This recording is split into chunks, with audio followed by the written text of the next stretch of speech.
As I already indicated, this is our 160th graduation. I believe this is our 6th or 7th graduation where we have people in the courtroom, we have people who are up on the Zoom screen, and we also have people who are watching by way of the live stream. So we're very thankful for technology. We have had 802 graduates, 85 DUI graduates, and 717 drug court graduates.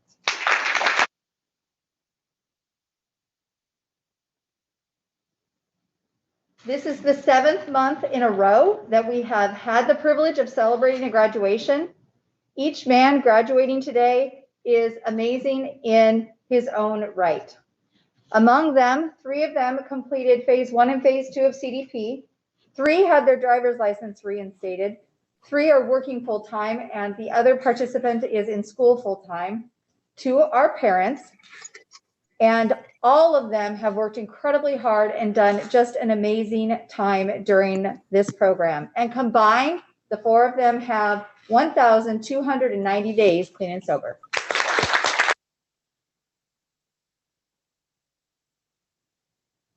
So this, as you know, is the month of March, and it seems like March is often a month of hope and new beginnings.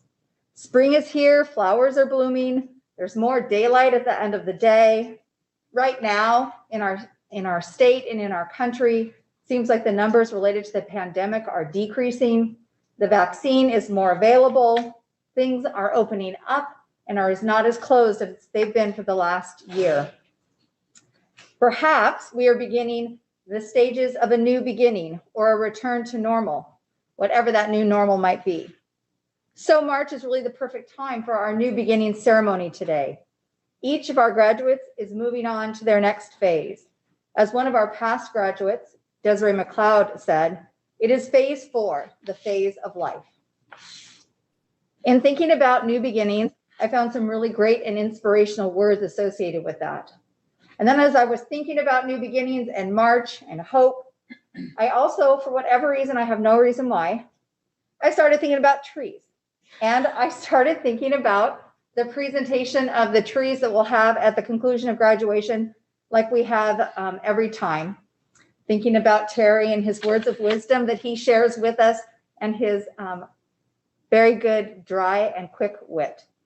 And so I also started looking about things related to trees. So here are some thoughts that I would like to share with you.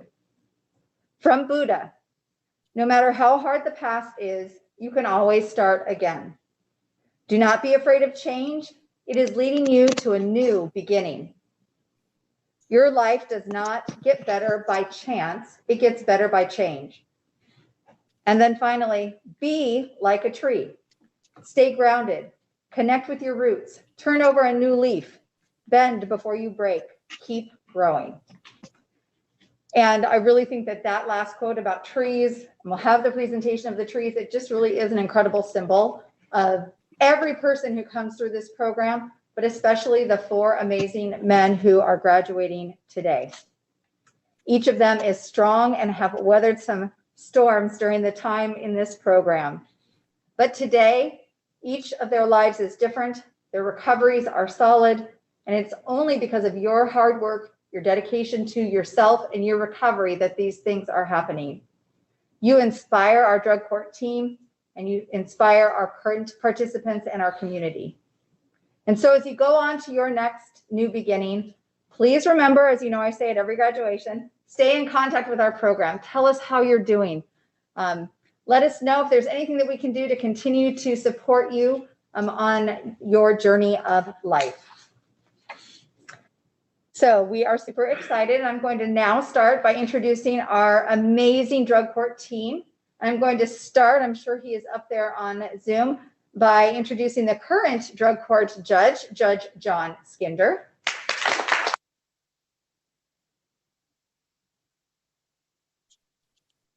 Here in the courtroom, our program manager, Sabrina Craig.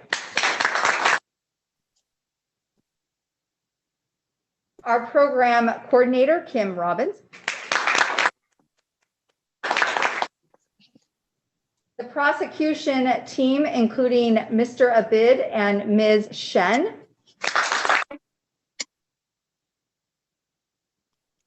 and our defense team, including Mr. Swinney, Mr. Gearhart, and Ms. Norton. And I did want to recognize that today is actually Mr. Gearhart's last day in drug court. He is moving to a new rotation. And I know that we have been very appreciative of all the work that he has done in his time with drug court. And we will be welcoming a new member to the defense team, and that is Virginia Lagerstem, who is here in the courtroom.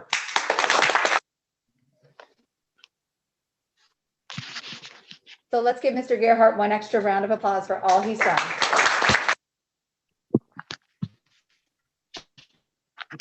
Now I will introduce our amazing treatment team. We have our clinical supervisor, Autumn Irvine.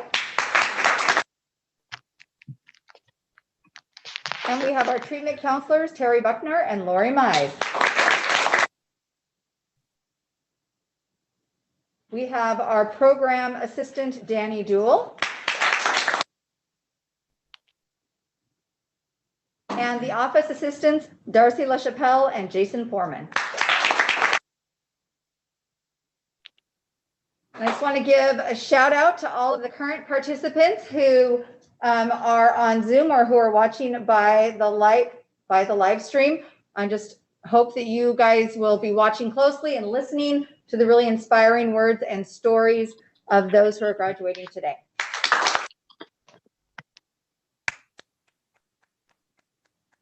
So at this time, I'm going to call forward Terry Buckner, who is going to introduce our first graduate.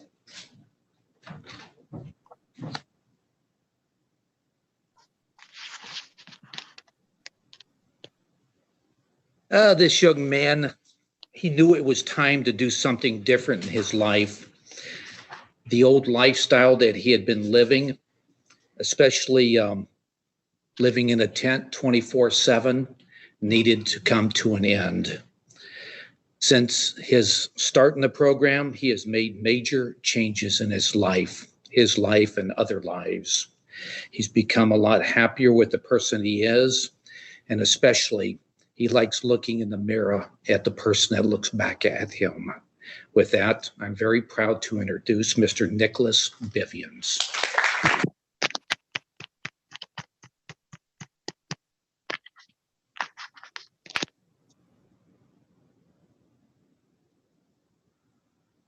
Thank you, Terry. Wow, I never really expected this day to come, I guess. I planned for it a lot. I imagined it a lot, but I never really saw myself standing up here. But it really does feel good to be up here. I appreciate everybody's help to get here. That I guess I'll just go on with my speech. I don't really know what else to say. So here we are, almost a year and a half later, and really nothing has changed. Or at least that's what I would have been saying if I had made the foolish decision not to accept the gift of drug court. I got very lucky to be taken to jail for one more night after seeing the drug court process. That night in jail, I talked with a man that I had just seen been terminated from the program. I started talking to him about how I thought drug court was a dumb idea and that I had no intention of joining a program that was just going to set me up to fail. I expected him to agree with me and tell me I was making a good choice and I would be better off without it. Instead, he asked me where I lived, if I had a job or a car. I told him that I was homeless and lived in a tent in the woods and that I didn't have a job or a car. He asked me if I decided not to join drug court and go to jail instead, what would change after I got out of serving my sentence? After a moment of thought, I said, nothing will change. Things will probably be harder because I'll have to start over from scratch, get a new tent, find a new place to stay. He said, well, if you join drug court and show them that you are trying and that you want to change, they will help you get a place to live, get a job, and eventually your life back. I was stunned, to say the least. I hadn't expected to hear this and wasn't really ready to believe it yet. I did, however, think nonstop about this conversation until I got out the next night. By the time I went to meet with Sabrina to start drug court, I was all in. I had made the decision to give myself completely to this program. I decided that my best advice had gotten me here, so their worst advice had to be better than my best advice. From that day on, I was all in on giving myself the chance at a new life. I had played the victim for long enough. I had spent enough time making excuses and begging for things from others. I decided it was time to take my life in my own hands and see what I could make of it with some help from people that clearly cared about me. It wasn't long before I was happy with my decision and could start to see the improvements in my life. In just under a month of me being in drug court, Autumn had helped me find a guy that had an opening in his clean and sober house, and I was no longer living in the forest. Shortly after that, I found a job at Trader Joe's warehouse. It wasn't my dream job by any means, but it made it so I could pay my own bills and gave me a sense of pride that I was taking care of myself for the first time in a long time. I also started learning more about the reasons I was doing the things I was and living the way I was. In MRT, I got to learn about the inner workings of my addicted brain and why it was so hard for me to start making better choices. The workbooks asked me the hard questions I didn't want to ask myself. They made me feel like I wasn't alone and that others have fought and overcome some of the same battles I was trying to overcome. MRT showed me that with the right tools and a good support system and the will to make the next right choice, that sobriety is possible. But I wanted to be clean and sober. That's where CSC came in. CSC really broke down the emotions behind addiction for me. Right now, it makes so much sense that the way I think, feel, and what I believe affect how I act, but it wasn't so obvious to me back then. CSC showed me this through thinking reports, having me go back through my crimes and evaluate them, evaluate what I was feeling and when I was committing them. I then got to expand on thinking reports with practice logs. I like doing these because I felt like I was making plans for the future and figuring out what I would do if these situations came up. One of my favorite classes when I first entered drug court was engagement. I felt like a lot of people didn't like this class, but it was by far my favorite class. I was a person that lived by myself in the woods without a lot of other human contact for 4 years. I desperately needed this class to show me how to reintegrate back into society and start to make healthy relationships. I had no idea how to do this, but Michael did a great job in that group with his getting to know each other games and fun activities. He really brought us all together and made us each other's support system. I have learned so much in drug court that I couldn't mention it all here, but I will say that this program has taught me the skills needed to live a clean and sober life. That entails so much more than just not taking drugs and alcohol. Now I would like to take some time to thank the people that have helped me through this process. My counselor, Terry, has really been a great role model. He has always been there for me to talk things through with me. His advice has always helped me make the decisions that have moved my life in the right direction. He has helped me stay grounded and in the moment, not letting me forget where I came from and how much I achieved to get to where I am now. He may say that he is a grumpy old man, but I've never known him to be grumpy.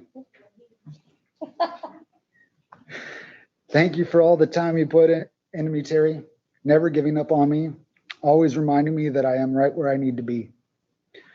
Autumn, thank you for always taking time out of your day to help me when I needed it. I still remember coming to class for the first time, super sick and scared that I was going to get in trouble if I was too sick to make it to class. You took one look at me and knew I wasn't okay. You excused me from class and sent me to the walk-in clinic. You made me feel so much better knowing that you cared so much about me. Your advice has always got me through tough times, and drug court wouldn't be the same without you here. Sabrina, you were the first one to make me feel comfortable here and welcome. I always enjoyed making you little animals out of paper at your desk. I really appreciate you taking a chance on someone on methadone. I hope I didn't let you down. It means so much to me that you advocate for people like me. No one can do your job as well as you or give people so much hope. Judge Schaller, I enjoyed every time I went to court. You made each time a little more. You made each time a little milestone of victory. It is clear how much you enjoyed presiding over drug court and how much you care about each and every one of our futures. You have changed the way I look at judges and the entire judicial system. Thank you for always being fair and always having positive things to say about my progress. Darcy, thank you for always being so happy and positive when I walk in and are always one of the first people I see, and you're almost always smiling. Jason, thank you for having something interesting to talk about every time I came in the door. You always have a good attitude and always seem happy to be there and ready to help with anything. I very much appreciate you for being such a positive person, so thank you for that. Lori, I truly appreciate how you were always willing to help me through anything I needed. You always made me feel important and that you cared about my success in life. Thank you for all the lessons you taught me in relapse prevention. They will be invaluable in getting through life. Kim, thank you for helping make the drug court schedule and my schedule align as much as possible. It shows how much you care about us and how much you want each one of us to succeed. I can't count the number of times you made things work with short notice. I couldn't have the job I have and truly love without you rearranging my UA and court times. Thank you for always being available and going the extra mile to help me be successful. Danny, thank you for helping me keep track of my drug court dollars and ordering my super cool sober mode shirts. I wear them with pride. I always need to thank my wonderful girlfriend, Shanna. She has helped me when times were hard. She has been there for me to talk to and vent to.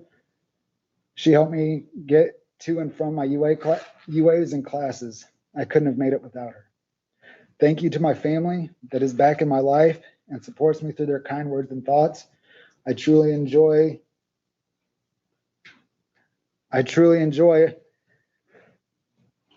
our video chats on Sundays. They mean the world to me.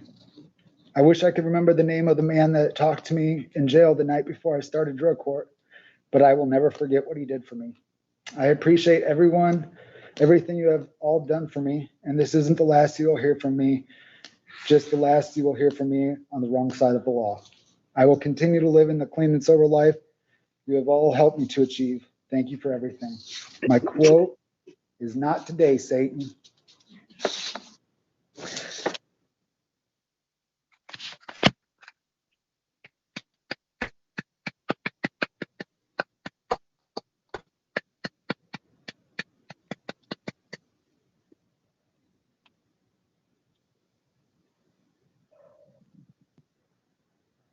And Ms. Craig has a little presentation.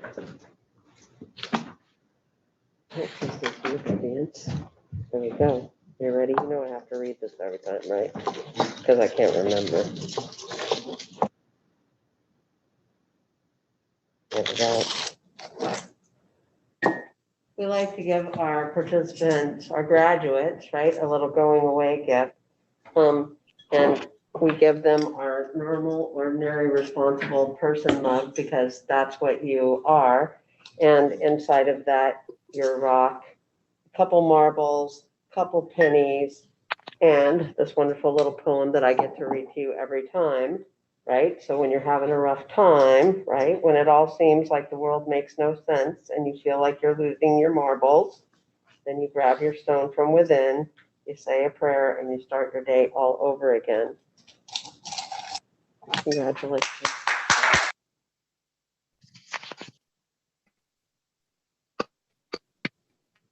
Nicholas Vivian's 489 days clean and sober.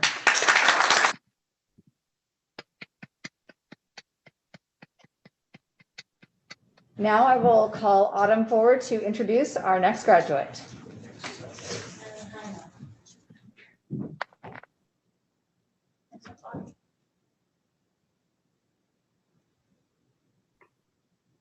Can't even look at you. I don't want to look at you either.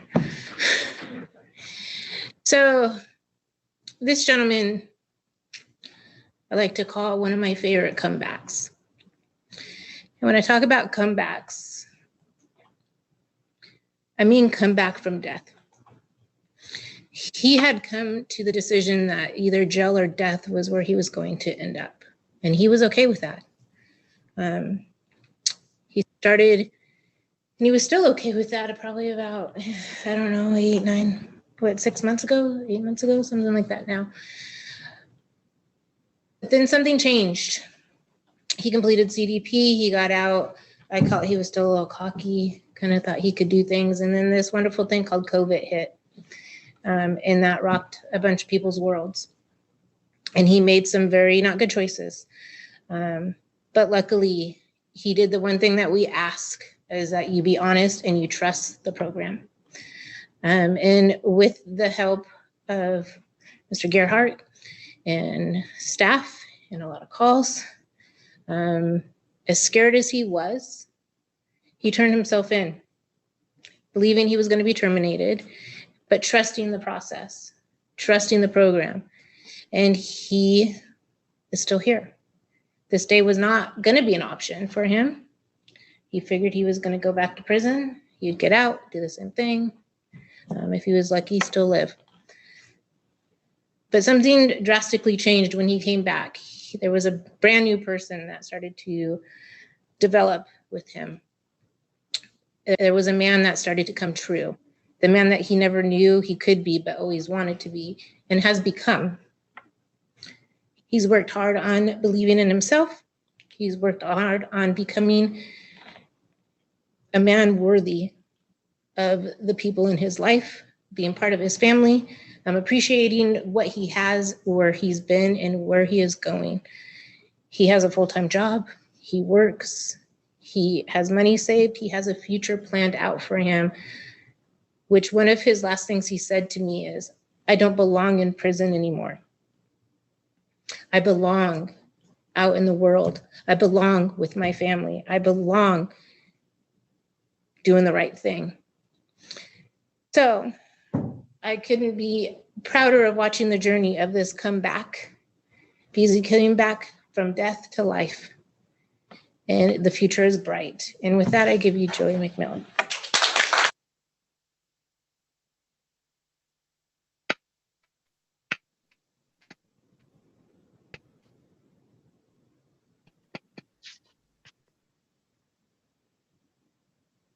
Thank you, Autumn.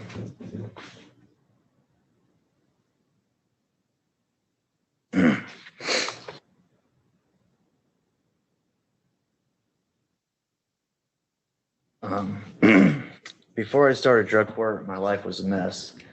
I only worried about two things: when and how I will get high, and how long do I have till I end up back in prison. I ignored all the people who cared about me because I thought I knew best. When I got arrested once again in February 2019, I knew something had to change. I knew I had to change. I didn't want to go back to prison for the fourth time. Somehow I got the opportunity to change my life, something that scared me because I've been living one way for over 12 years. I had an opportunity to change and the desire to change at the same time. I was presented with the chance to participate in CDP and the Thurston County Drug Court Program. While in CDP, I learned about trust and honesty, something I had none of for myself and the people around me. Going through CDP gave me the chance to work on being clean for a long period of time before I was able to get back into the community. This helped me a lot because I had never had more than 30 days clean at a time, whether I was in prison, jail, or inpatient treatment. Once I made the transition from phase 2 of CDP into drug court, I was able to use what I learned in CDP and use it in the real world, setting boundaries and knowing what puts me at risk of falling into old behaviors. In CSC, I learned about my old thinking and behaviors and how to challenge my old thinking, old behaviors, and old beliefs, at the same time creating new healthy thinking, behaviors, and beliefs. In seeking safety, I learned to cope with triggers and anger in healthy ways that didn't put me at risk of relapsing. Not just putting thoughts away and closing off, but talking about them and having a plan of action when these things occur. In MRT, I learned about relapse prevention, and knowing my high-risk situations and how to deal with them without using. During my time at drug court, I had 2 major relapses, the worst happening during the COVID shutdown. I thought I could handle it. That was a big mistake. I thought I could use once and not again. When this happened, I had a chance to think about everything that happened, everything that is happening, and everything that could happen in the future if I continue to use. I had so many people that had faith in me, so I made the choice to turn myself in and pray I was given another chance. Long story short, I'm still here. I've changed my life and everything negative around me. I think going through this relapse showed me what I really want, to never live that way again. Thank you to everybody that reached out to me during that time in my life. After drug court is over, I continue to participate in my recovery, which consists of staying in contact with Autumn, my counselor, always being in contact with my sober support, and always keeping my eyes and ears open for risky situations. Now I would like to thank Jamie and Chelsea, my CDP counselors. You were both hard on me and pushing me because you could see that I was deserving of better, even if I didn't see it at the time. Jason and Darcy, thank you both for always being a positive influence in my life. Every time I saw you both, you made it easier for me to start the day off in a good mood, because I don't ever recall either of you being in a bad mood. Sabrina, thank you for giving me a chance to change my life. Mr. Rabib and Ms. Hewitson, thank you for believing in me enough to give me another chance after I let everything get out of hand. Mr. Gerhardt, thank you for fighting for me when I needed you most. Kim, thank you for always being helpful and understanding. Judge Schaller, thank you for always being yourself in court. I respect everything you gave to us participants. I can see every decision you made was for our own good. Lori, I still remember the first time I met you at ABHS and how you convinced me to stay in treatment when I wanted to leave. Even though that happened years ago, you're still the same person that cares for us because you were once in the same position. Thank you for always holding me accountable. Terry, thank you for making group fun and for pushing our buttons because you knew if we can't handle adversity here that we couldn't when we were done with drug court. Autumn, thank you from the bottom of my heart for always believing in me, for pushing me because you knew I could handle it, and for helping me realize that I'm a man worthy of love, honor, trust, dignity, and respect. And last but not least, I want to thank my family, especially my mom, because you never gave up hope. You were always there to pick me up and help me even when I didn't want it. Thank you.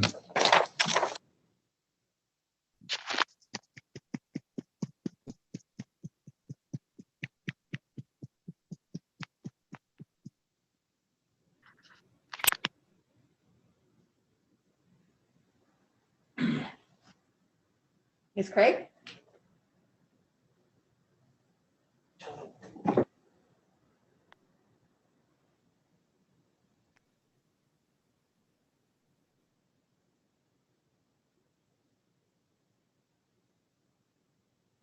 Joey McMillan, 269 days, clean and sober.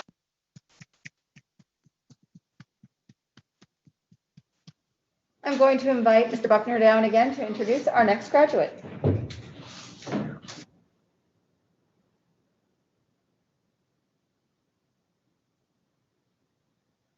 This young man, he signed his contract for drug court, and then almost immediately he did his thing and didn't show. And when he did return, this necessitated the CDP program, in which he did go. He completed the program successfully and returned. However, he ended up spending about 6 months in phase 1 due to his questionable behaviors. He had little struggles here and there, but he was able to get back on the right track. Now, he's made major changes in his life. He has better relationships with his family and his friends. And while he was in the program, he was able to get his GED. This young man is happy. He's looking forward to the things in life down the road. He has a lot of dreams. With that, I am very proud to introduce Mr. Michael Rose.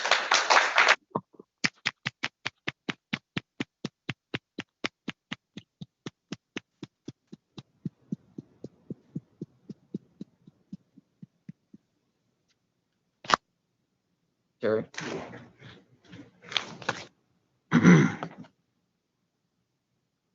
For almost 10 years, I had the mindset that I would never amount to anything in my lifetime. Every waking second of my existence was either using drugs or trying to attain it somehow. I was continuously lying to my family and stealing from department stores to feed my addiction. All this poor behavior resulted in me getting arrested 3 times within 2 months. I found myself in jail for the second time when drug court presented itself to me. I knew that I could use this as a vehicle to get out of jail. So I signed on July 2nd of 2019, and I found myself a free man once again. But I began using drugs just 3 short days after. I was finally caught 3 weeks later, and then was presented another chance through the chemical dependency program. I knew this was my last chance to change my life and get the proper help that I needed. So with my head in a good place, I started going to work. The first and most important lesson we were taught was honesty. Little did I know how vulnerable and scared I would be to share my deepest, darkest secrets with complete strangers. Once I became completely honest with everything in my life, it was like this huge weight was lifted off of me. I was then able to start the healing process.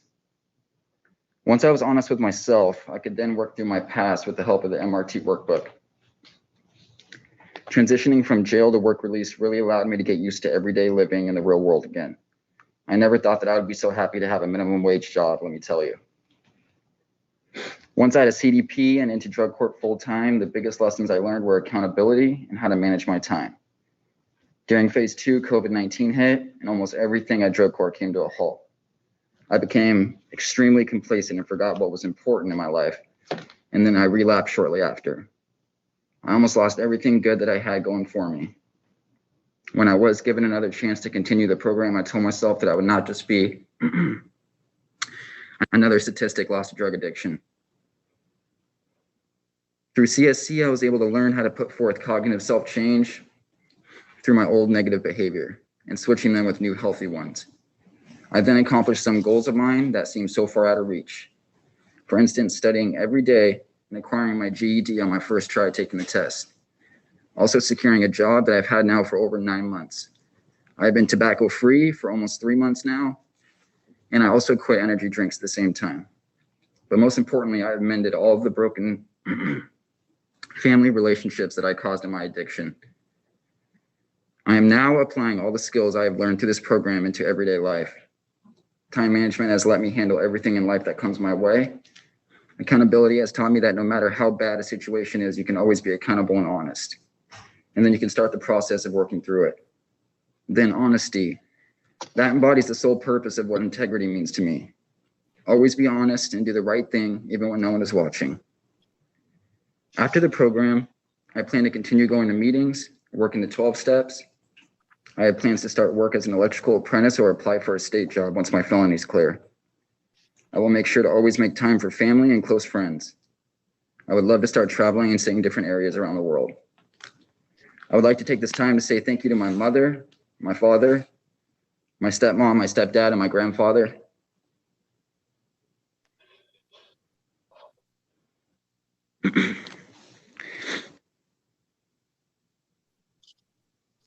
They never quit on me or gave up faith even when I was at my very worst.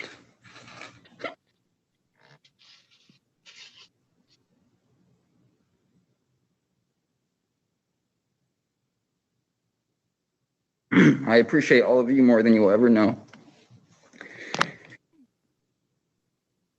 To my counselor, Terry, who was always there to listen and give advice. You were always hard on me when I was stubborn, which was a lot in the beginning. But you're always someone I could count on to give it to me straight.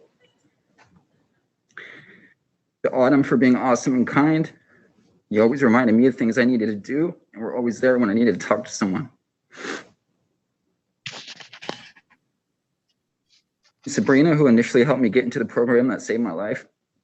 For Darcy, for a positive attitude every morning and words of advice.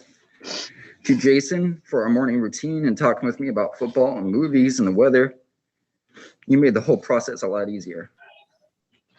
To Luke, Brian, and Jenna for always going to bat on my behalf. Judge Skinner, you are such a kind man, and I know you'll be an amazing judge.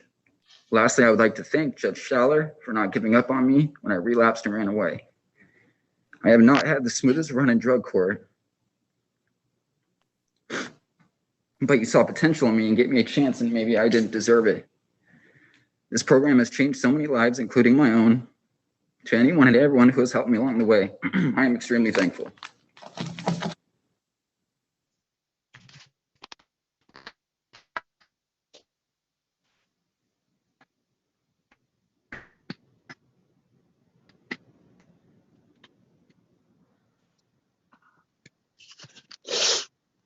Okay.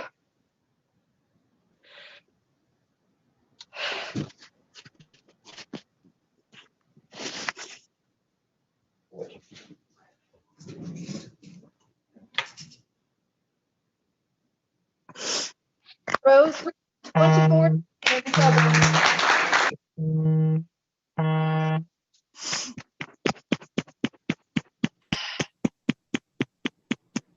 We do have one person on Zoom who is not muted, and you are identified as Galaxy S9, I think. If you could please mute yourself, we'd appreciate it. Thank you. All right, Mr. Buckner, one more time. I don't have any people left in my caseload, but I'm sure Sabrina will find some more. This young man had no want to make any changes when he started the program. The first time I met him was in the hallway, and just to look in his eyes was, nah, I'm just here for my free ride. This necessitated the need for, once again, our CDP program. He went, he was successful at the program. 6 months later, he returned. He returned as a new, revised man. Had a smile on his face, and it was an honest smile. He had the eagerness to want to make changes, and he knew what he wanted to do in life. And there was more honesty and more trust and every other piece that he had never really embraced before. He's going to school. He's working on automotive courses. He's garnered better relationships with his family, his friends, his life, and most importantly, with himself. With that, I am very proud to introduce Mr. Marquise Swansea.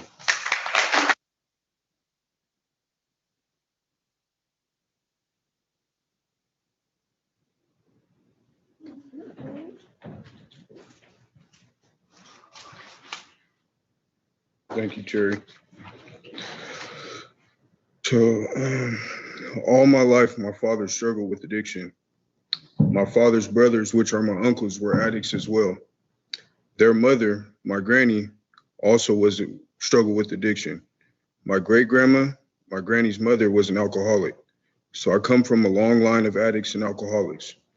It has been a curse passed down from generation to generation. I was a witness to the devastation that addiction can cause a family unit. So growing up, I made a vow to myself that I would never do any drugs. I was going to break the cycle. I cannot see myself causing my family that much pain and grief. Ultimately, I too fell victim to the disease of addiction. I cannot escape the curse that historically plagued my family. My addictive personality developed at an early age. I started off like lots of other people, smoking weed and drinking alcohol. And every couple years or so, I would graduate to the next best thing. Around the age of 23, I graduated from cocaine to meth and heroin. And before I knew it, I was a full-blown heroin junkie. Up until that point, I was a functioning addict. I kept a job and I paid my bills and I lived somewhat of a normal life. But when I started doing heroin, my life completely changed. My life suddenly revolved around getting and using drugs. And every day I was tormented by my addiction. It was like I was possessed and it had complete control of me. Everything I did and every decision I made was to support my habit. Every time I used, it was like a part of my soul would leave my body. It was like a nightmare, except I couldn't wake up from it. I hated my life and I hated the person I'd become. I was an absent father, I was a drug dealer and addict, and I was a liar and a thief. I had absolutely no hope for the future. The only thing that I hoped for was to not go to jail and have to detox from the poisons that polluted my body. I was filled with anger, depression, and loneliness. Being an addict was against everything I stood for and everything I believed in.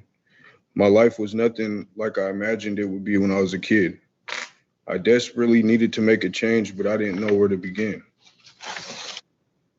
On October 22nd, 2018, I was arrested for possession of a controlled substance and possession of stolen property. While in custody, I was given the opportunity to participate in the Thurston County Drug Court program.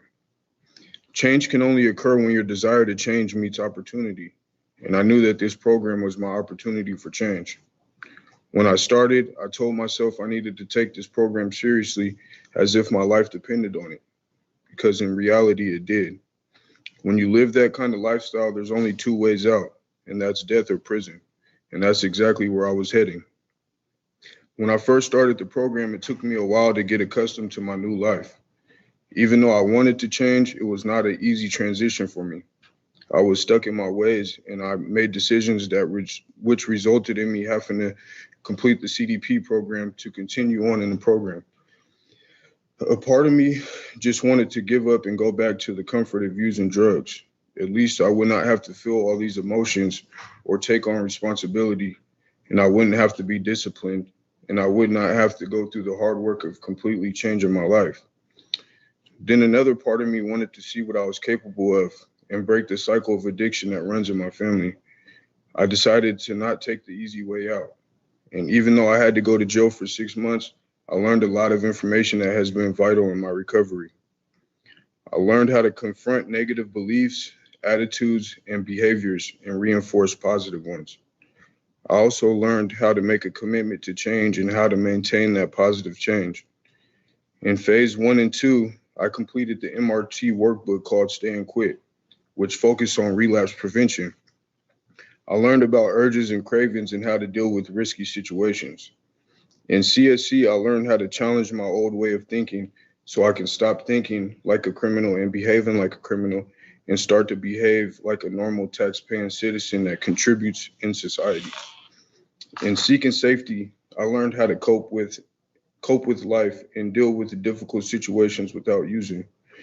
In phase 3, I completed the relapse prevention counseling workbook, which focuses on managing high-risk situations. We learned how to stop a relapse quickly if it did occur, and we learned what steps we should take to get back on track. We also learned how to manage high-risk situations and to avoid them. I also developed a recovery plan to help stay the course and help build a healthy recovery. While in the program, I also learned many things about myself and many meaningful lessons that will stick with me for the rest of my life. I learned that I am stronger than I've ever could have imagined. I learned that I must be honest with myself and others to stay sober. I learned that nothing great comes easy and the best things in life are worth fighting for. I learned that I must pause and think before I act on anything because every cause has an effect. I learned that bad feelings won't last forever and cravings are temporary. They too will pass. I learned to never give up no matter what happens in life and to always believe in yourself. I learned that I can accomplish anything that I put my mind to, and since being in the program, I've accomplished so many great things. I've been clean and sober now for 19 months, and I'm currently a full-time student pursuing a career in the automotive industry as a mechanic. I also got my driver's license reinstated, and I'm insured. Most importantly, I made amends with every one of my family members that I've ever hurt. I love my life now, and it continues to get better. And if I continue to do the right thing, anything is possible. First and foremost, I want to thank my Lord and Savior, Jesus Christ, for giving me the strength to overcome the many trials and tribulations I've endured in life. And thank you for working miracles in my life. I want to thank my family for never giving up on me and showing me what it's like to be loved unconditionally. Thank you for believing in me when I did not believe in myself. I want to thank the entire drug court staff because you all played important roles in my recovery and in my success in the program. I want to thank Terry Buckner for being a great counselor and guiding me through this program. Thank you for always reminding me where I came from and the progression I made. I want to thank Autumn for being down to earth and easy to talk to. I want to thank Jason and Darcy for being pleasant and professional every time I came in for a UA and always having a smile on your face. I want to thank Lori for being an overall good person, and thank you for preparing me for life after drug court in our phase 3 class. I want to thank the drug court legal team for fighting for me, even the times I probably didn't deserve it. I want to thank Sabrina Craig for giving me the opportunity to participate in the program. And finally, I want to thank Judge Schaller for genuinely caring for me and all the drug court participants. Thank you for teaching me accountability and showing me the right amount of tough love and gentleness. Even though my drug court journey is coming to an end, the real test has just begun.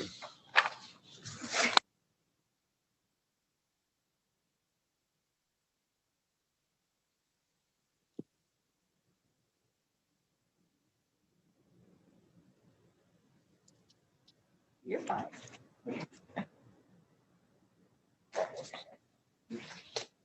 That's great.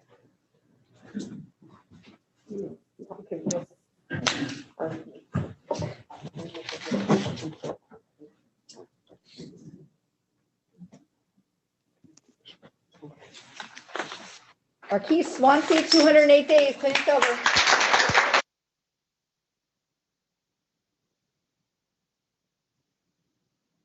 So at this time, I am going to invite Mr. Abid forward so that he can do the presentation of the Hope coins. Thank you.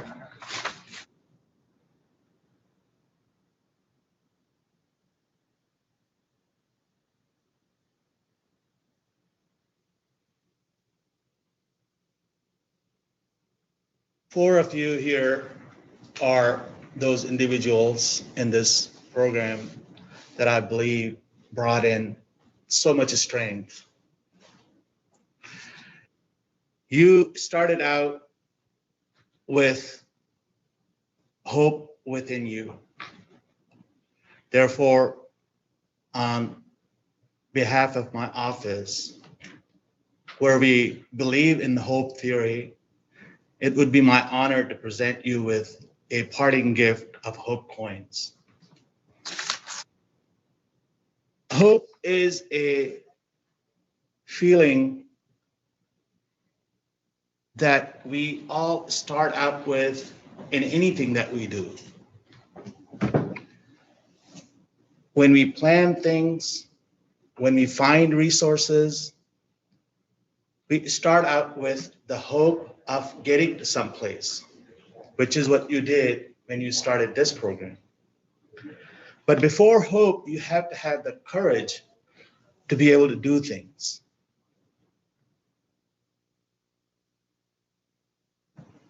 When you make any goals, you find pathways, and then you have that willpower that you insert into with that courage to get to a point where you want to eventually be. But everything starts with hope. So, as Marquis said, that the drug court journey is ending, but a new beginning is coming along. I'm paraphrasing what he said, but so going forward, you will continue to have new goals, a need to discover new pathways and find resources to accomplish what you are planning to do. The real journey begins now for you. I have said a number of times many things about human nature. With hope, we accomplish things. I did not bring anything to the table today, except I'll leave you with what our 44th President Barack Obama said about hope. He said, hope is that inside us that insists, despite all evidence to the contrary, that something better awaits us if we had the courage to reach for it and work for it and fight for it. So going forward with these tokens of appreciations, these coins will be a reminder for you that no matter what you want to do, as long as you have hope, you find those pathways, you have that courage to get there, you will do so.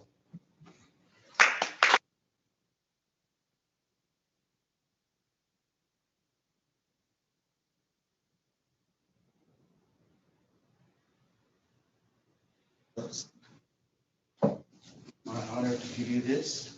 All right. Go.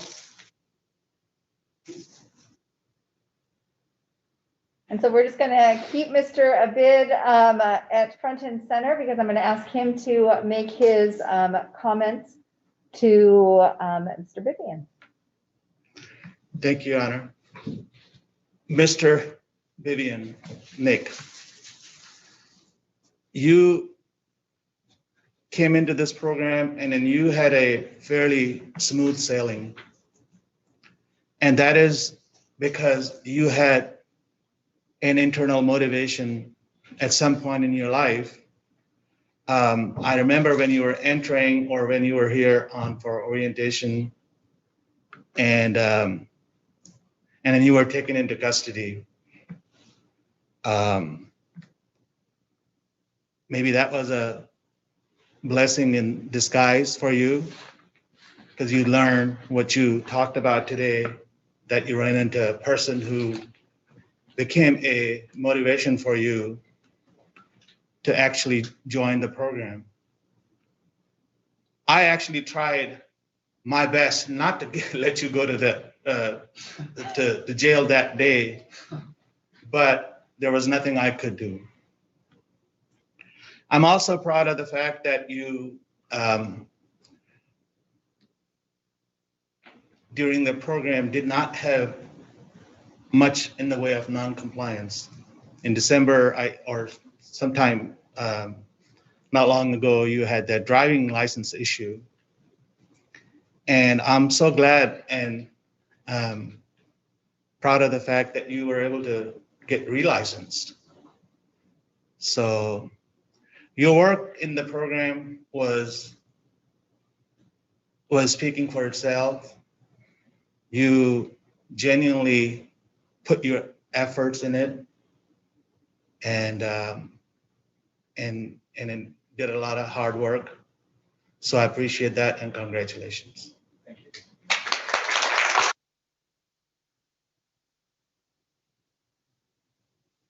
So I'm going to have Mr. Abid also then address, she's actually going to address each of you, and then I'm going to have the defense lawyers talk to you. So you can go ahead and have a seat. And next is going to be Mr. McMillan.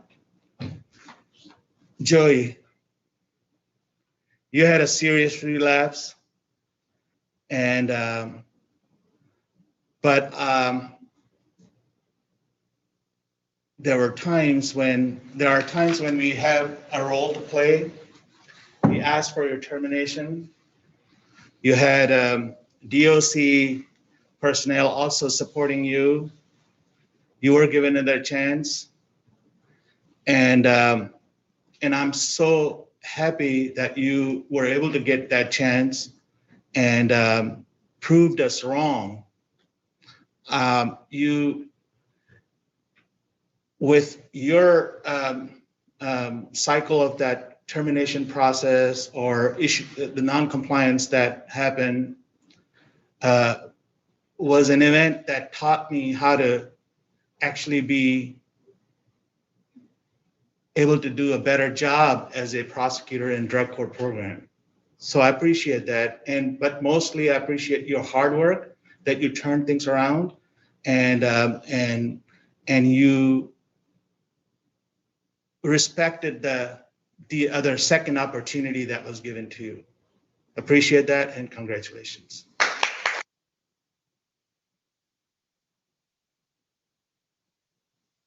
Now, Mr. Rose. Mr. Rose, Michael, you were also in a similar situation. And you also turned things around really strongly.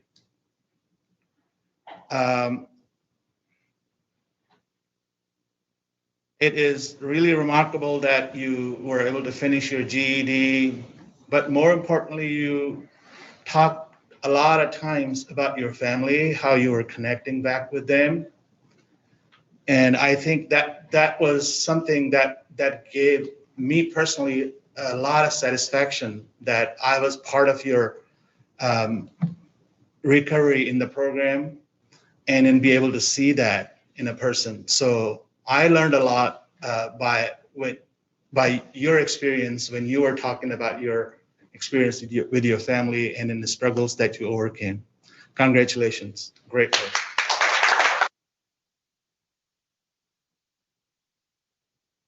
And then Mr. Swansea. Marquise, I always believed that you were internally motivated to go through your recovery of addiction. Every time you talked about what you were doing, how you were handling things, it showed that you really wanted to change your life, and you did. You had your charges were such that you had not much to in terms of custodial time or anything. You could have just walked away with a conviction and not have to go through this hard work that you put in, but you did. And I was so amazed and so pleased that to see someone like you in this program, the way you handled it, going back to college, and it was just awesome to see you go through this program. And you are another one that I learned a lot by just seeing someone going through the downs in their lives and then come into the ups. But I think all of you are hopeful people, and it's a remarkable work that you did. And I can't say more. Appreciate that, and congratulations.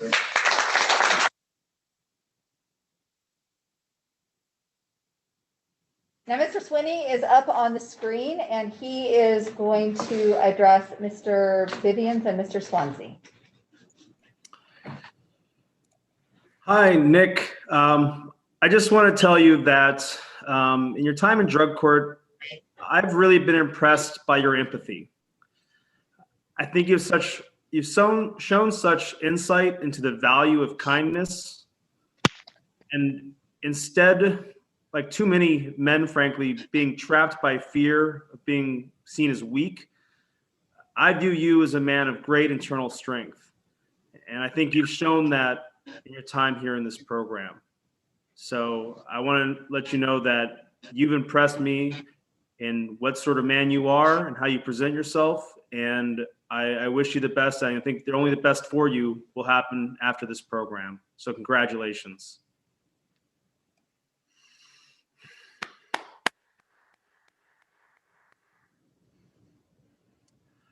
Marquise, I respect your dedication to your work in this program, your academics, your children, and most importantly, your sobriety. You're a man of conviction, strong conviction. And I think with that mindset, what you can accomplish is limitless beyond this program. So I view you as just as a rock who's moved so much out of his way, and I just think you're going to continue to do that. So I wish you all the best in everything.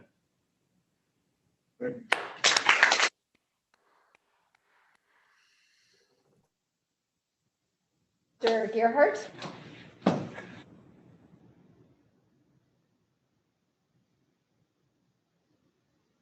All right, Joey McMillan, comeback story of a lifetime.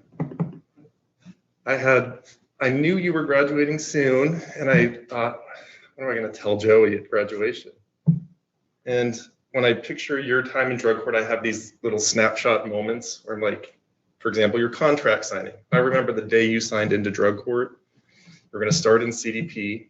And I thought, God, this guy looks terrible. He absolutely needs this program, right? And then for a while you were in CDP. And then the next thing I remember is your graduation from CDP. and how far you came in that time. It wasn't perfect while you were in CDP by any means, but you had made so much progress, right? And then the next moment I actually remember is almost exactly 1 year ago. I think we had our last in-person drug court staffing as a team. And I remember Judge Schauer coming out and saying, we have to shut down because of the pandemic. And she said, I'm scared that we're going to lose some people. And I knew she was right. We all did. But I thought to myself, I'm going to do everything I can to hold people in.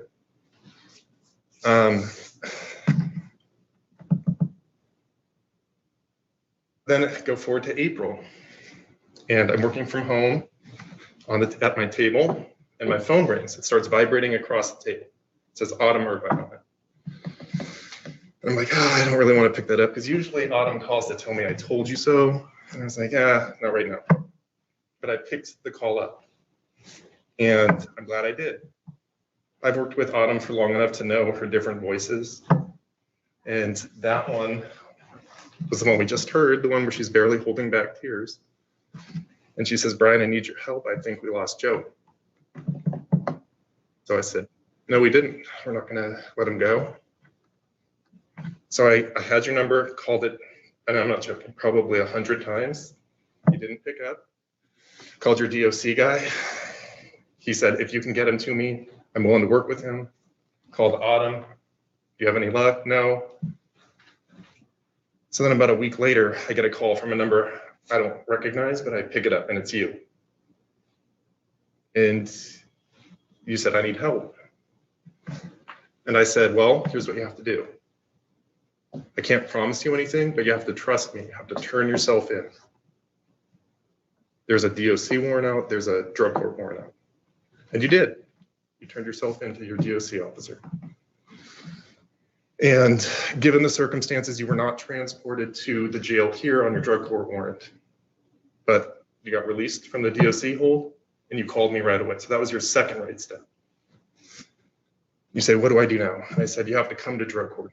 They might take you into custody. We don't know what's going to happen. And you did that. And, you know, this was some extra fight that Autumn put in, that I put in. And we've been doing this long enough to know when someone's real. So that's why we thought it was worthwhile, right? This wasn't a waste of our time to do this. In fact, we weren't just fighting for you. We were standing right behind you, waiting for you to see what we saw, right? That you were someone worth fighting for, that you could be the man sitting here today. And I think you started to see it too, because you would come to court and you would say, people trust me. People want me around. People like me. That was always within your reach, and you got there. This is the good last day for me. I wasn't going to leave until I saw you sitting over there. I put in too much work to miss this. There you are. And you're right, you don't belong in prison. Congratulations.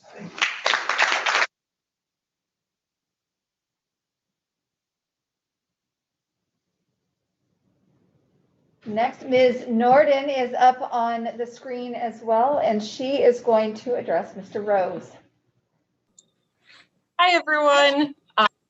It's always a little hard doing this from Zoom.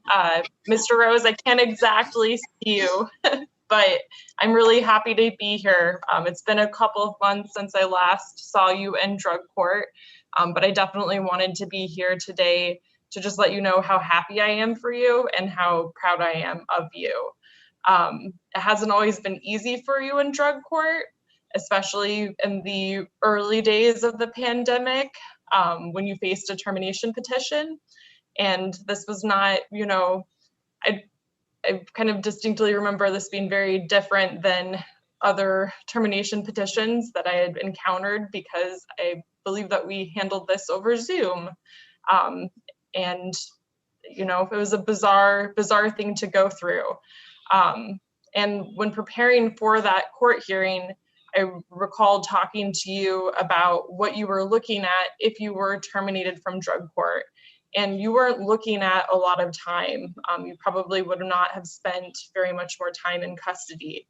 And I really think some people in your position would have given up on the drug court program at that point in time. and just decided, you know, I'm not going to try anymore.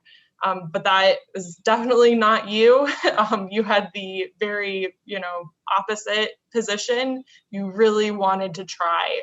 I think you really realized that things, you know, had kind of not gone well for a little bit, but you wanted to change that and you wanted to stick with it. And you remained committed to the program going forward, committed to yourself. And it was really clear to me how you really thought about and prioritized what was going to be best for you long term. And you really bounced back after that termination petition was denied. I'm very happy that it was denied. And here you are today, you're graduating from drug court, and I think you're just in a great position going forward. I think you're going to be leaving court today having all of your felony charges ever dismissed, which is just fantastic. And I'm just really am truly happy for you. I really think that you are going to do great things in the future, and I hope that you stay in touch with the drug court program. Thank you.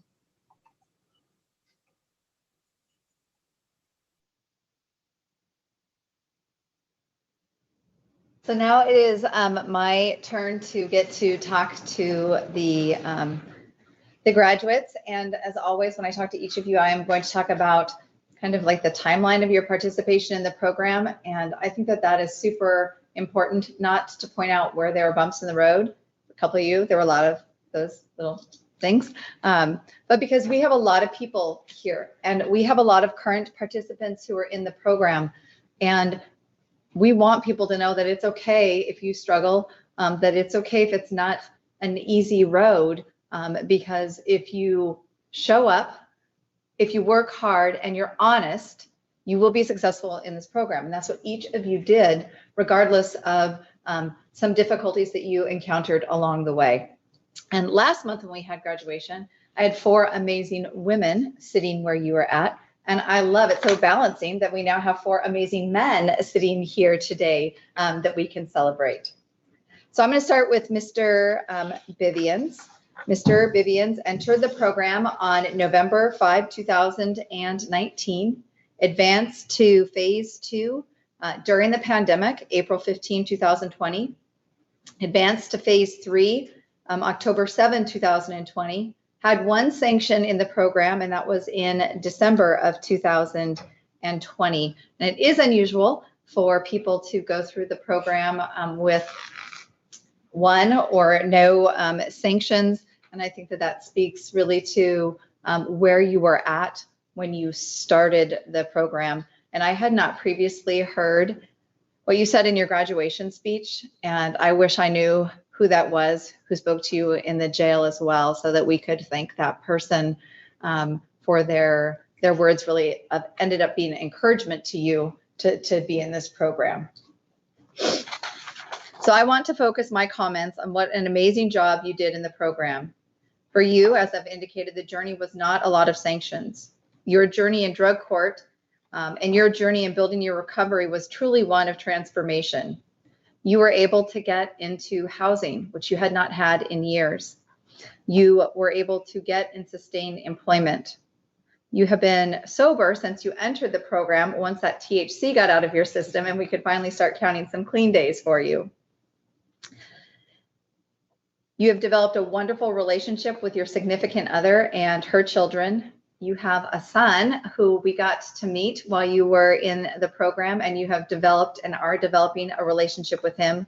You are genuine in every single thing that you do. You also have such a gift. You are really artistic. And I remember at either your first or your second court review, you started talking about origami. And I was like, origami, really? And then and I had not seen any of your works, and then you started bringing them to court, and I was so amazed by truly what a gift that is, and how creative you are, and what joy you have brought to people's lives with these simple, well, not some simple, some are very, very complex, but just simple things that you could give to people or make as you're talking to them that bring so much joy to people's lives. It is a gift and a talent. When you were getting ready to finish phase 1, you talked about learning how to cope with the ups and downs of life and focusing on the big picture. You were ready to learn more and to strengthen your recovery. When you were getting ready to finish phase 2, you talked about the importance of peer support in the program. Not only what you got from others, but the importance you played for your peers as well. You have always appreciated the importance of giving back and giving back to others, as well as being able to receive support. You stated, I feel that phase 3 isn't the end, but just the beginning of my journey to a normal life. Your graduation application was really, really good. And I appreciated how you talked about in phase 3 when you started to get complacent. And these are words for everyone. So all of you who are current participants, past graduates, you said, I forgot how important it is to be ever vigilant. And those are such wise words and apply to everyone. And that's how you turn things around. The best time to have a reminder about not being complacent and being ever vigilant is when you're still in this program. You have done an amazing job of building a strong and solid recovery and a recovery support system. I have no doubt that you are just going to do great things as you move on, continuing to strengthen your relationships with your family and children, working hard and giving back to others. Congratulations.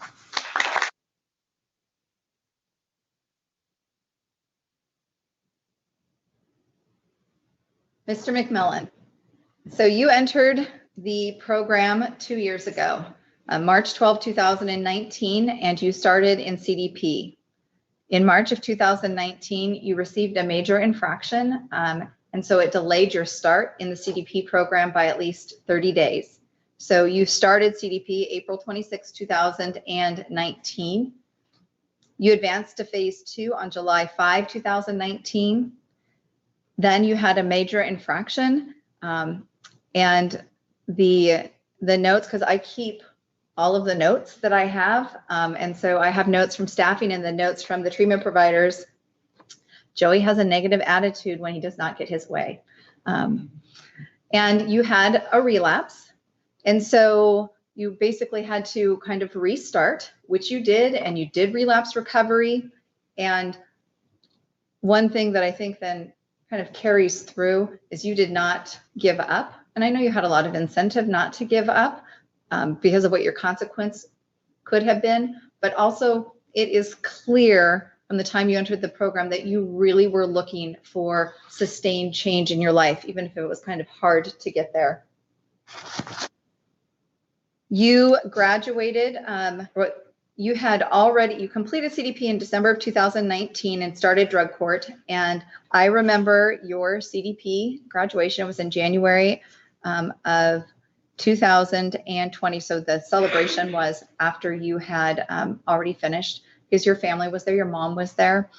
And I got to meet her and some of the other people in your family. And I saw and heard the importance of those relationships. And they are all here. All of the strong women who support you are here today, supporting you again and celebrating with you. Then you started in drug court, and you actually advanced to phase 2 in February of 2020. And then the pandemic hit, and Mr. Gerhardt, as he was describing that, I almost started crying up here because I remember that like it was yesterday, and how scared we all were just about what, and we had no idea back then, right? We thought this is 4 weeks maybe. But we were worried. We were worried about all of our participants because we're here to support you. And we knew that that was going to be very changed. And it took a little time to transition to the remote. And we knew we weren't going to have UAs. And UAs are valuable. And they were gone for a time period also. But I want to echo what has already been said today. And that is that you did, obviously, you had a big relapse. But you did not stay gone, and for other people relapsed. And that's what we wanted to do. We wanted to get people back, and you came back and you did not know, and we didn't know as petitions for termination were filed and what we were going to do, but you came back and you trusted in the process. And I remember seeing you and frankly, how terrible you looked and thinking that you had to stay in the program for your life. And I looked at your picture in there and I wrote a note, and I do now in the graduation letters, I write a little note to everyone. And I think I said in yours, don't ever get rid of that picture. Let that always be the reminder to you of why you can never, ever use again and have to keep strong in your recovery. And just like it's already been said, you came back and you were completely committed to this program and to, I think, most importantly, to yourself, recognizing that you are absolutely worthy and dedicating yourself to building a really strong recovery. So that's kind of your timeline in the program. And I wanted to start today talking about the quote that you chose for graduation. You chose, "Many of life's failures are people who did not realize how close they were to success when they gave up," Thomas Edison. And when I read that, I couldn't believe that that was the quote that you chose. Because when I was choosing the quote for the program for today, I had it narrowed down to that quote. And then the quote that I ended up choosing, which is, "Success is not final, failure is not fatal. It is the courage to continue that counts," Winston Churchill. But I hadn't read that that had been your chosen quote. And I thought, I knew Joy was so smart. Thanks. Although your journey has been filled with struggles, you made good choices ultimately when it counted the most. Also, you are fortunate. Mr. Gerhardt was an amazing advocate on your behalf and really worked hard. And he would describe the efforts he was making to try and get in contact with you. Autumn was talking about the efforts that the program was making to try and get in contact with you. When you were ready to complete phase 2, you recognized, and these may have been words that you spoke today, that you are a man worthy of honesty, trust, and a good life. You have developed strong friendships and strong networks in this program. You have an amazing family that is so encouraging and supportive. Your mom does not live in Washington State, but she has been here multiple times while you have been in this program. You also have family that has come to court with you many, many times as a support. That is a gift, an amazing gift. And you brighten up every time that one of your family members is here or you talk about them. In your graduation application, you reflected about the importance of healthy relationships and sober friends. You talked about setting goals now and setting new ones once you finish your 1, 5, and 10-year goals. You indicated you are ready to do the right thing, and you are going to do the right thing without the supervision of drug court. And this is exactly where we need people to be when they're ready to graduate. Congratulations.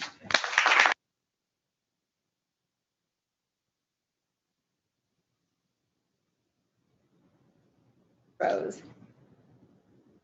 You entered our program July 2, 2019, and and then on July 3rd, the next day, you did come to your handbook orientation. But then, as Terry indicated, you weren't super interested in the program and didn't really participate, didn't do UAs, and didn't go to treatment. And so we issued a warrant for your arrest. Got picked up on the warrant or came back not very much long later, a couple weeks later. And so I ordered you into CDP. And you started CDP, and the reports we got is that you were a little slow in the process, but you continued to move forward. And you successfully completed CDP on January 29th. You also, though, got to have your CDP celebration of a graduation on January 15th, 2020, along with Mr. McMillan. And what I remember about that is that your dad was there and that he stood up and spoke briefly. And I could see the impact that had on you. And I got to speak with you briefly when we were there, and you were just talking about how thankful you were that he was there and just the importance of that relationship. And I've seen that nonstop about all of your family while you've been in this program. So you were in the program, you know, out of CDP, 2 months, maybe a little over 2 months, pandemic hits. You also, you relapsed, you were not engaged, you were dishonest. Took you a while to admit that you had relapsed, even though we knew you had relapsed. And, but you also, stayed, you stood up there and not knowing what was going to happen and were willing to take whatever it was ultimately that the court decided. And just like Mr. McMillan, you absolutely deserved to have another opportunity to do things differently. And that's what you did. You got back into sober housing, you advanced to phase 2, you obtained your GED, you had a job. There are a few ups and downs with the job just because of hours, things beyond your control.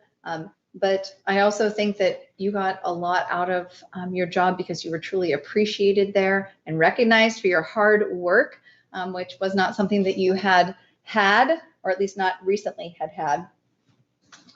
And then one other thing that sticks out to me is that you did have a sanction in October, and it delayed your phasing to phase 3. And you had really been looking forward to getting to phase 3, but you were just, how far you had come, you were absolutely accepting with just where that was at, that you hadn't made a good decision, that there was a consequence and you were going to accept that, and then you were just going to move on. No excuses, no anything other than responsibility and acceptance. And it was so, I mean, truly, it was really, really impressive to watch you be able to handle that when it was a difficult and really disappointing situation for you.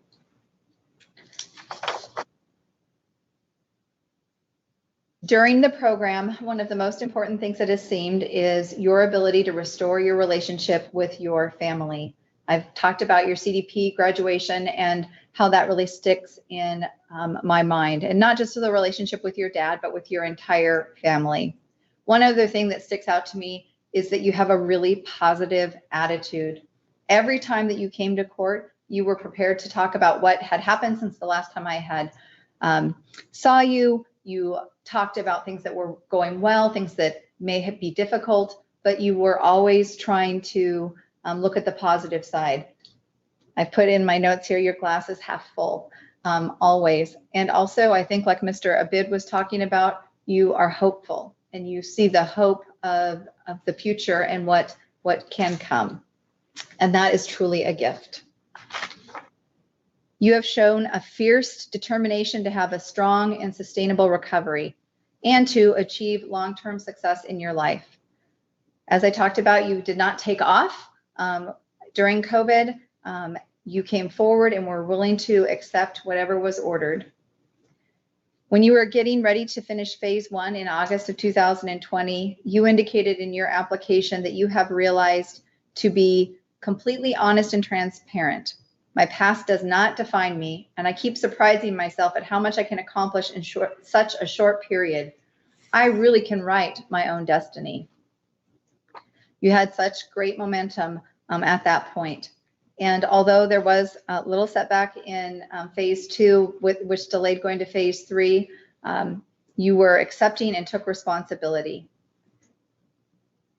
In your graduation application, you stated, I am not scared to ask for help anymore or reach out when needed. And that, again, is something that we want people to be able to do and to say that they can do at the time that they graduate. You are absolutely right where you need to be. You have plans for your future and what you want to accomplish.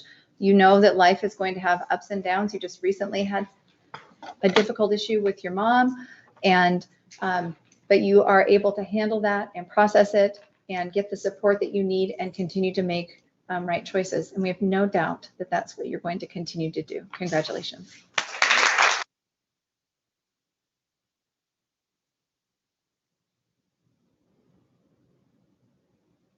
Mr. Swansea, you entered the program very close in time really to Mr. Rose. You entered June 25, 2019, and you had a number of sanctions in the first couple of months in the program. You had some UA, cell phone, 2 cell phone violations. But then you didn't come one day, and you had been up in King County not making good choices. And we actually were afraid that we were not going to be able to work with you because we thought something could happen up there that would make you ineligible to be in our program.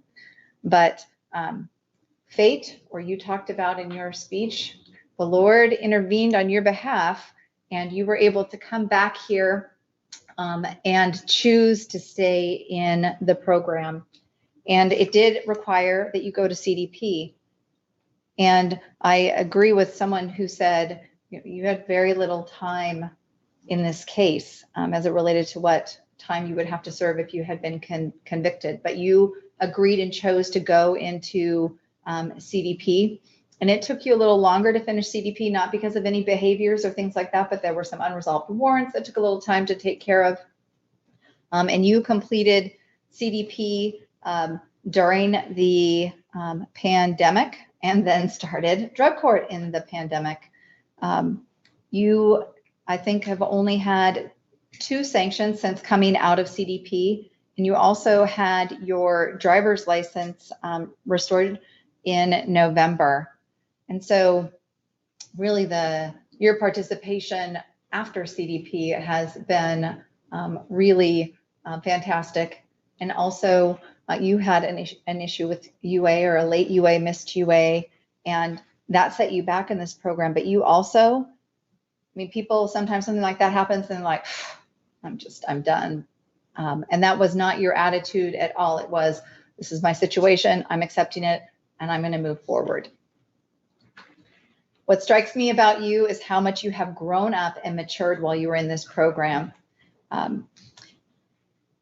You came back from a relapse, you completed CDP, you made it through the pandemic, and you have been just incredibly successful. You are so smart, and I love every time you come to court and you talk about school and what you're doing, the parts you like, the parts that are not as good. You have fantastic grades. You know exactly what you want to accomplish. You've continued to prioritize your recovery. And you also have a very, very supportive family, a number of people who are here today with you. And you are a dedicated dad. And you talk about your children also every time you come to court, and you have prioritized trying to spend as much time with them as possible.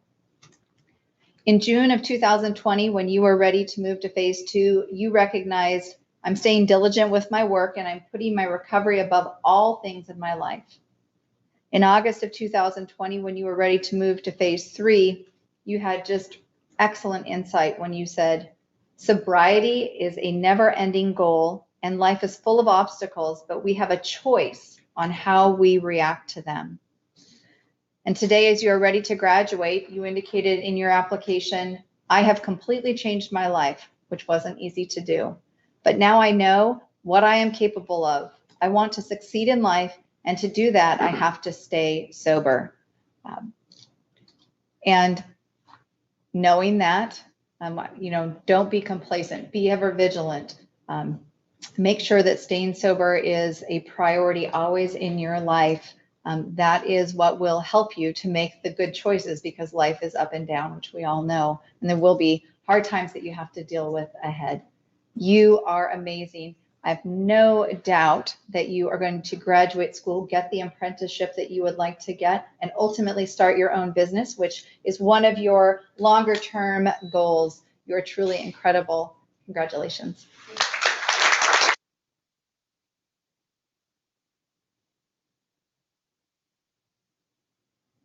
So now, as I alluded to in my initial comments, it is now time for the presentation of the trees.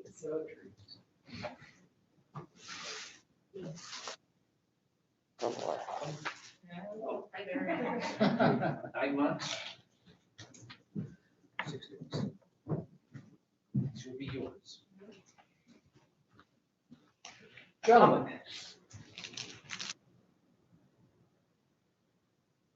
Down. Sir. You.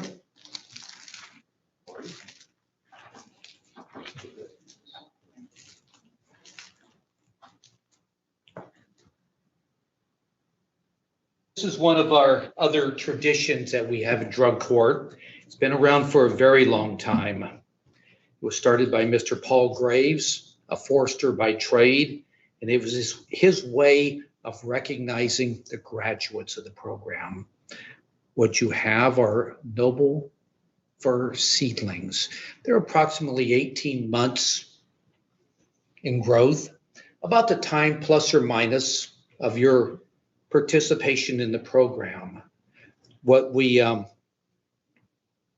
probably should do with your tree is go out and find a special place to plant it at, and have that place that you can go to. At first, you're not going to notice much growth, but over time, you'll notice the growth of the tree. This is a very strong and sturdy tree. These are trees that are normally higher up in the mountains. They weather really bad weather, and they're able to persevere. And as for yourselves, your struggle that you went through, struggles that you had before, and look at where you are now, the better place in life now. You can have a place that you can go to when you have those rough days, to be able to just sit down and have a peaceful, quiet place to go and reflect. I'm very proud of all four of you. You have accomplished a lot, and I look forward to hearing and seeing other accomplishments in your life. Thank you.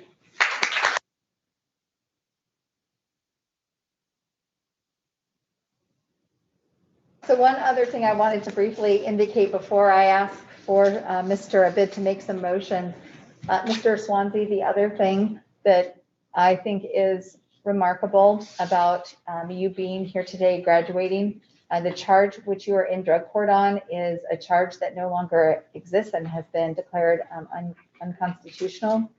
And you were given the choice, or you were told that you could be done with the program and have your case dismissed, or you could finish the program. And I think there's only a month left, and I'm not questioning other judgments that other people made, because some people left the program. And even people who were close to graduation left the program.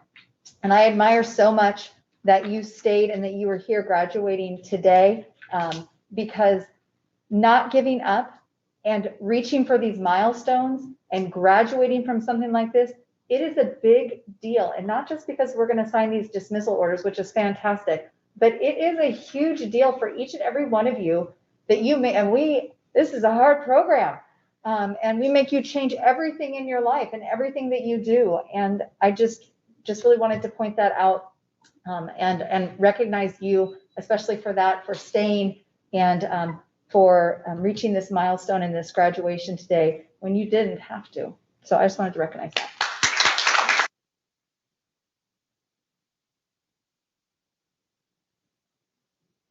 And along those lines, when I signed dismissal orders today for actually many cases that are here in drug court for some of you, I also am going to be signing some additional orders for Mr. McMillan today that will vacate prior convictions for unlawful possession of a controlled substance, because that is the law that no longer exists.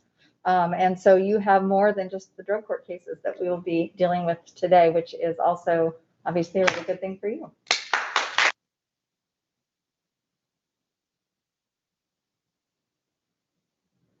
And so for any of you out on the live stream or on the Zoom or in the courtroom, if anyone has a conviction for unlawful possession of a controlled substance, call Brian Gearhart.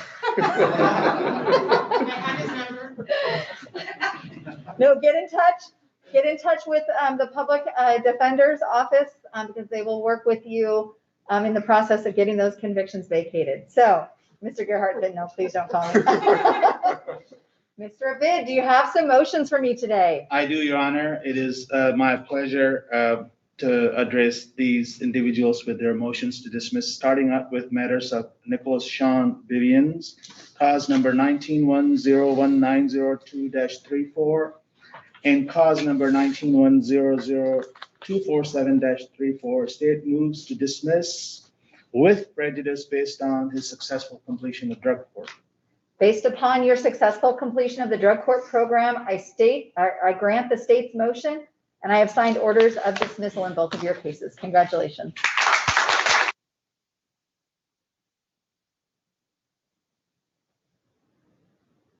Your Honor, Estate v. McMullen Matters, cause number 19-100362-34, cause number 19-100235-34, cause number 19-1006-34, and cause number 18-101659-34. Estate moves to dismiss with prejudice based on Mr. McMullen's successful completion of drug court. Based upon your successful completion of the drug court program, I have signed orders of dismissal in each of those 4 cases. Congratulations.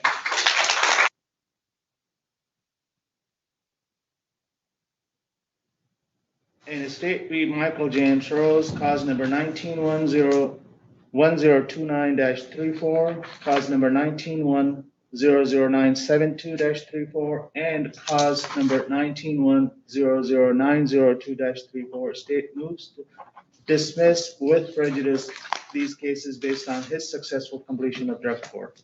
Mr. Rose, based upon your successful completion of our drug court program, I have signed orders of dismissal in each of your 3 cases. Congratulations.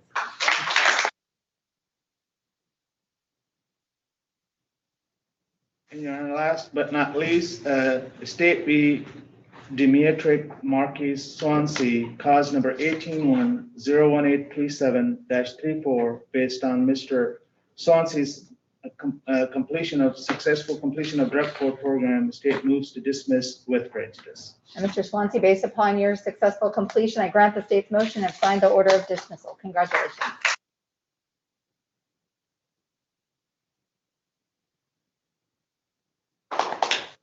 So I want to thank everyone who is present here in the courtroom, everyone who's present on the Zoom and on the live stream for being a part of this wonderful graduation today. Congratulations to the graduates. Court is adjourned. Yeah, boys. Yeah. Good job, fellas. You can hear me.